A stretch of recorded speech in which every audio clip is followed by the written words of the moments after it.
আসসালামু আলাইকুম রহমতুল্লাহ। সুপ্রিয় দর্শক, মেহমেদ ফতেলার সুলতানি সিরিজের ৭৫ নম্বর ভলিউমের দ্বিতীয় ট্রেলারটিও যথাসময়ে রিলিজ হয়েছে। দর্শক, আমরা দ্বিতীয় ট্রেলার অনুযায়ী কী হতে যাচ্ছে মেহমেদ ফতেলার সুলতানি সিরিজের ৭৫ নম্বর ভলিউমে, সেটাই আজকের ভিডিওতে বিস্তারিত আলোচনা করব।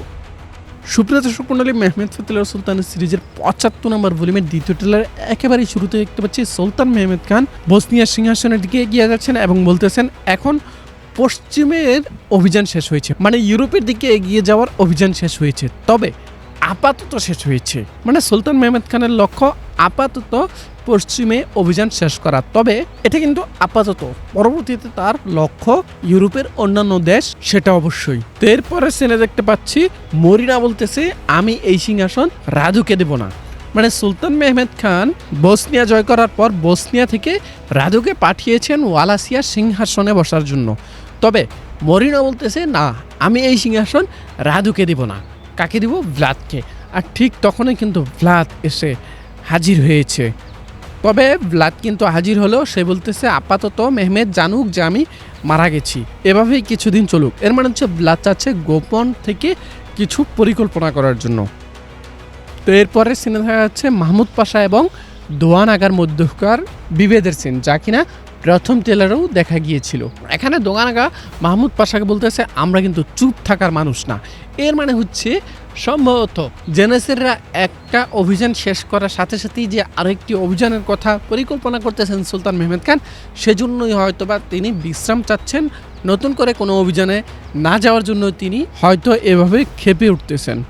তো এরপরে সিনেমা হচ্ছে বাহাদুর পাশা নতুন করে কোনো একটা জায়গায় গিয়েছেন এবং সেখানে কেউ একজন বাহাদুর পাশাকে দেখে আশ্চর্য হয়ে যাচ্ছেন। এটাকে সম্ভবত এই ব্যক্তি বাহাদুর পাশা এবং ভ্লাদের মধ্যকার যেই রহস্য নিয়ে গত ২ ভলিউম যাবৎ কথা হচ্ছে, সেই রহস্য সম্পর্কে এই ব্যক্তিই জানে। তো আগামী ভলিউম দেখলে এই রহস্যটাও ক্লিয়ার হবে এবং এই ব্যক্তির পরিচয়টাও ক্লিয়ার হবে।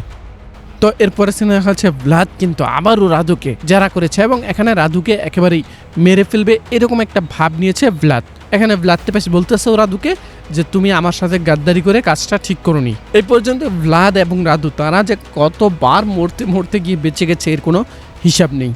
তো যাই হোক, এরপরে সিনেমা দেখা যাচ্ছে উসমানীয় সাম্রাজ্যের শক্তিশালী উজির জাগানুস পাশা হাঙ্গেরির রাজধানী বুদিনে গিয়েছেন এবং এখানে রাজা মাথিয়াসের সাথে সাক্ষাৎ করেছেন। জাগানুস পাশা স্পষ্ট করে বলতেছেন সূর্য যা আলোকিত করে আর রাত যা ঢেকে রাখে, এই বিশাল দুনিয়ার কোনো কিছুই ওসমানীয়দের কাছে গোপন থাকে না। হয় তুমি আমাদের সুলতানের সামনে মাথা নত করবে, আর নয়তো তোমার মাথা কেটে নিয়ে যাব আমরা। এই কথাটার মানে স্পষ্ট।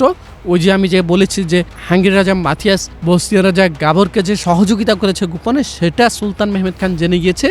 আর সেটা জানার কারণেই মূলত জাগানুস পাশার মাধ্যমে হাঙ্গেরির রাজাকে থ্রেট দিয়েছেন সুলতান মেহমেদ খান। দর্শক, সব কিছু মিলে এই ছিল আজকের ভিডিও। দেখা হচ্ছে আমাদের পরবর্তী ভিডিওতে। সে পর্যন্ত আমাদের সাথেই থাকবেন, আমাদের পাশে থাকবেন। আসসালামু আলাইকুম রহমতুল্লাহ। বিশ্বস্ততার আরেক নাম JM telecom. Earbuds, Bluetooth, smart watch, headphone সহ আরো অসংখ্য মোবাইল গ্যাজেট পাবেন আমাদের এখানে। আমাদের ফেসবুক পেজ অথবা স্ক্রিন দেওয়া হোয়াটসঅ্যাপ নাম্বারে যোগাযোগ করে কোনো প্রকার অগ্রিম পেমেন্ট করা ছাড়াই সারা বাংলাদেশের যে কোনো প্রান্ত থেকে একদম ঘরে বসেই আমাদের পণ্যগুলো কিনতে পারবেন। বিশ্বস্ততার আরেক নাম জেএম টেলিকম।